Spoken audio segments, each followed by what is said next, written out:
Utas, kupas tuntas, mantap.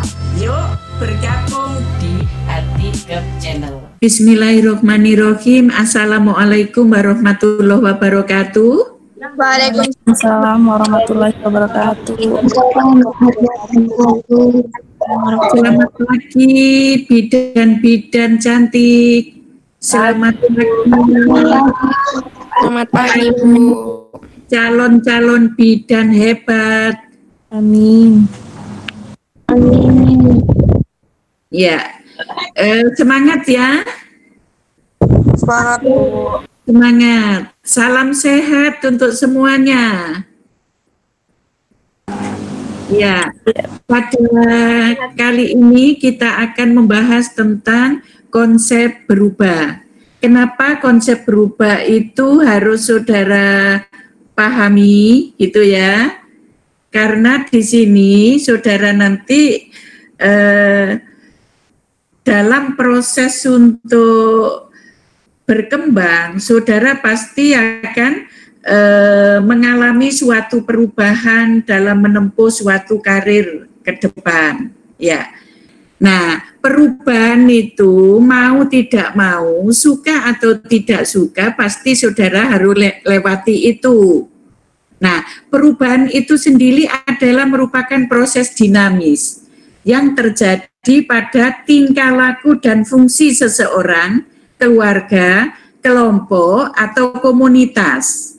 Nah, di dalam konsep berubah itu sendiri, macam-macam proses berubah itu ada 3 ya.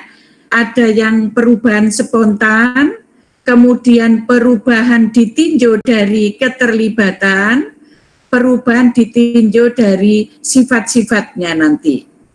Nah, untuk perubahan yang spontan, contohnya perubahan sebagai respon terhadap kejadian alami. Contohnya sekarang ada COVID-19.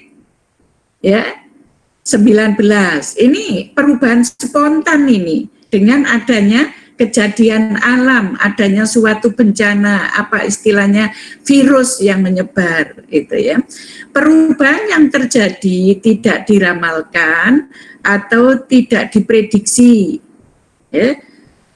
Ini banyak kejadian, contohnya perubahan-perubahan bencana, kemudian perubahan spontan adanya perkembangan-perkembangan. Nah, ini nanti saudara, contoh kalau nanti saudara mau praktek mandiri tahun 2026, saudara kalau praktek mandiri harus mempunyai ijazah atau sertifikat profesi, ya, perkembangan itu. Kemudian mulai bulan Oktober ini, nakes yang belum mempunyai ijazah diploma 3, maka mulai Oktober sudah tidak disebut sebagai nakes. Nah, itu perubahan-perubahan. Perubahan yang direncanakan, ya, ini upaya untuk mencapai tingkat yang lebih baik, gitu tadi. Kemudian perubahan ditinjau dari keterlibatan melalui penyediaan info-info yang cukup. Kemudian perubahan ditinjau dari sifat perubahan yang berencana. Nah, ini menyesuaikan kegiatan sesuai dengan tujuan yang akan dicapai. Kemudian adanya titik mulai yang jelas, adanya persiapan yang matang. Ini perubahan-perubahan yang direncanakan. Nah, ini faktor-faktor yang mempengaruhi perubahan, ya. Faktor-faktor yang mempengaruhi perubahan itu ada faktor pendukung, ada faktor penghambat. Di dalam faktor pendukung, ini perubahan dipandang sebagai hal yang positif. Jadi kita kalau menghadapi suatu perubahan, itu kita positive thinking aja, ya. Positive thinking. Jadi faktor yang mendukung adanya perubahan itu bisa karena dipandang sebagai hal yang positif, perubahan sesuai dengan nilai dan norma yang kita yakini. Contohnya sekarang bahwa bidan ini ke depannya harus pendidikannya lebih tinggi. Ini sesuai norma yang kita yakini, nilai-nilai profesi, karena adanya suatu perubahan yang ada di masyarakat. Kita harus mengikuti, kita harus relevan dengan kebutuhan masyarakat. Kemudian dilakukan dari hal-hal yang kecil. Jadi perubahan itu dimulai dari hal-hal yang kecil. Contohnya apa? Kita disiplin waktu. Oh, kita jam 8 kuliah, oh standby setengah 8, sudah. Ini hal-hal yang kecil dari diri kita dulu. Kemudian bisa melibatkan tokoh atau orang lain yang berpengaruh. Ya, perubahan itu. Kemudian komunikasi terbuka antara target berubah dengan inovatornya. Nah, di sini untuk yang faktor penghambatnya, ya, untuk orang berubah itu banyak faktor yang menghambat. Tidak ada kemauan untuk berubah. Itu contoh yang paling gampang dari diri kita. Tidak ada kemauan untuk berubah. Kemudian perubahan yang dilakukan merupakan perubahan yang sangat sulit untuk dilakukan.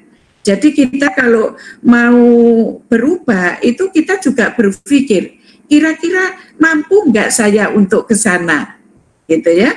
Tidak adanya orang atau lingkungan yang mendukung target perubahan.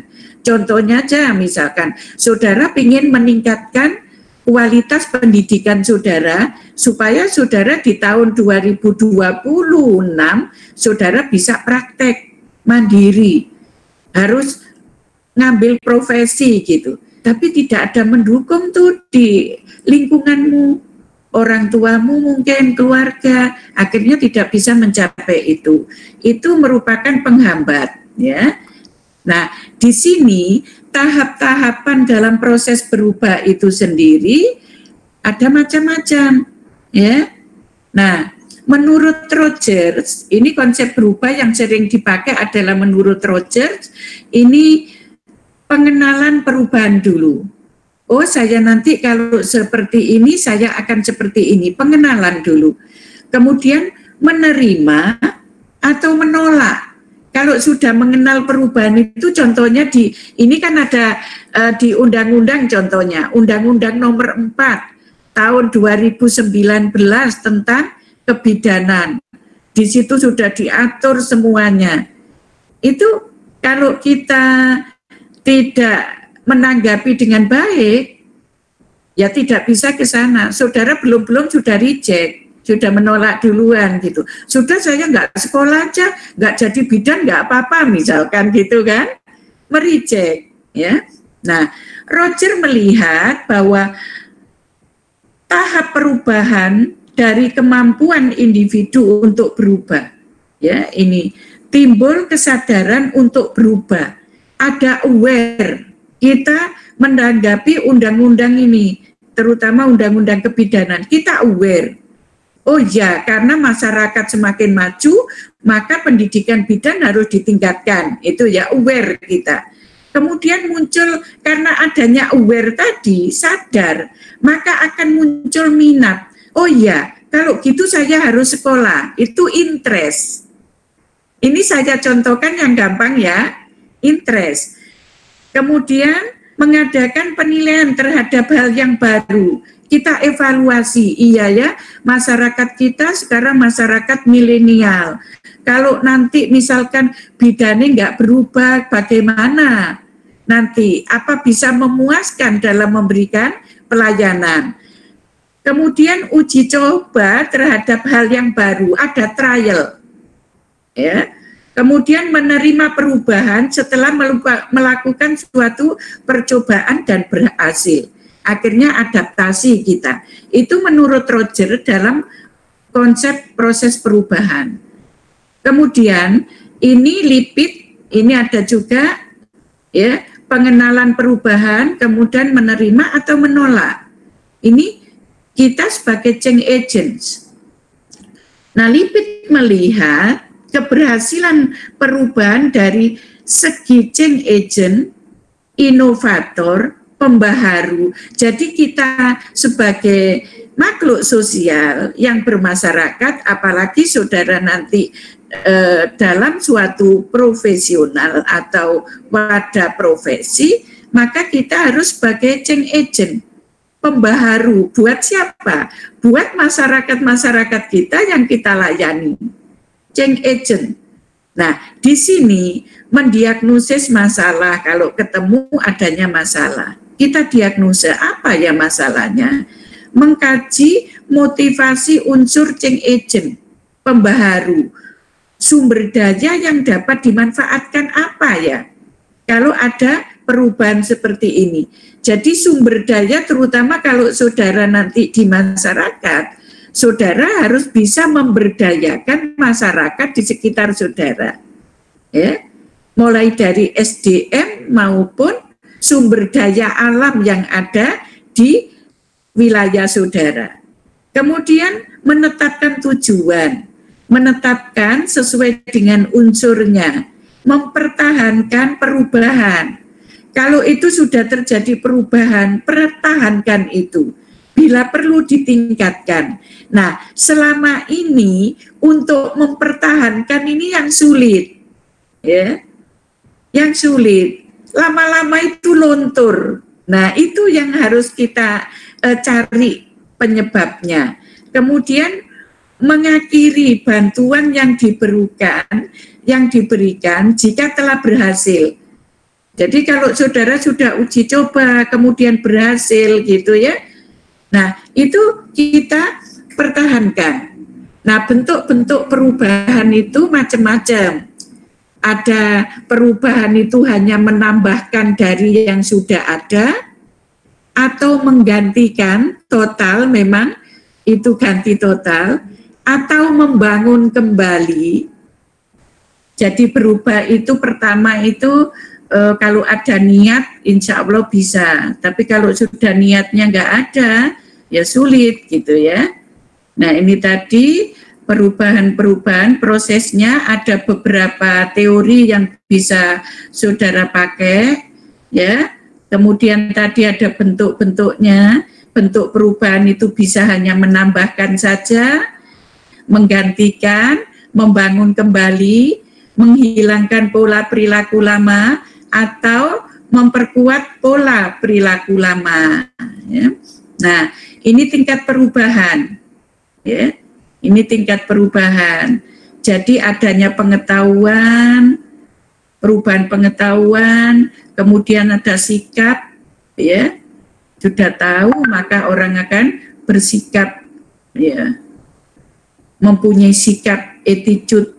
Kemudian individu, untuk individu behavior ini adalah perilaku dari individunya sendiri, kemudian perilaku dari kelompoknya bagaimana ini nanti, ini tingkat-tingkatan ya, tingkatan perubahan. Nah, sekarang dampak dari perubahan itu sendiri, ada dampak untuk individu, bagaimana individu mempersiapkan diri untuk menghadapi perubahan dan mengelolanya. Saudara ini sekarang menghadapi perubahan. Kemarin saudara lulus vokasi, kemudian saudara akan melanjutkan ke profesi. Ini perubahan nanti mulai dari saudara, individu saudara sebagai pribadi. Kemudian nanti ini ada perubahan organisasi atau kelompok. Ini. Nah, ini nanti organisasi saudara yang dari vokasi kemudian masuk ke profesi, otomatis organisasi juga diuntungkan. Bagaimana kelompok tersebut beradaptasi terhadap perubahan dalam hal pandangan dan pengelolaan program selanjutnya. Otomatis berubah saudara dari vokasi ke profesi. Kemudian geopolitik, bagaimana menghadapi tuntutan perubahan dan masalah yang bersifat global. Itu saudara sudah dihadapkan pada era globalisasi. Nah, kemudian strategi untuk berubah itu bagaimana ya? Pertama adalah rasional empirik. Rasional empirik itu begini, dasar bahwa manusia adalah makhluk yang rasional. Kita itu selalu berpikir, oh iya kalau nanti saya nggak sekolah berarti saya nggak bisa praktek. Itu rasional aja gitu kan. Cara penyebaran pengetahuan dan penelitian. Ini. Kemudian yang kedua, bisa strateginya untuk berubah itu edukatif, normatif yang kita bicarakan. Pendukung norma sosial, budaya, komitmen diri. Komitmen diri itu sangat penting sekali untuk kita bisa berubah. Perubahan norma meliputi sikap dan nilai. Kemarin kita pertemuan sebelumnya kita sudah membahas norma itu apa, nilai itu apa. Kemudian yang ketiga, strategi untuk berubah. Yang ketiga adalah paksaan. Nek gak dipaksa adanya undang-undang, maka orang tidak akan mau tuh sekolah. Itu makanya adanya undang-undang nomor 4 tahun 2019 itu sedikit banyak kita bisa merubah itu gitu ya, meliputi ini ya, kekuatan dari institusi, kekuasaan, manipulasi, kekuatan elit itu ya. Gimana? Makasih ya.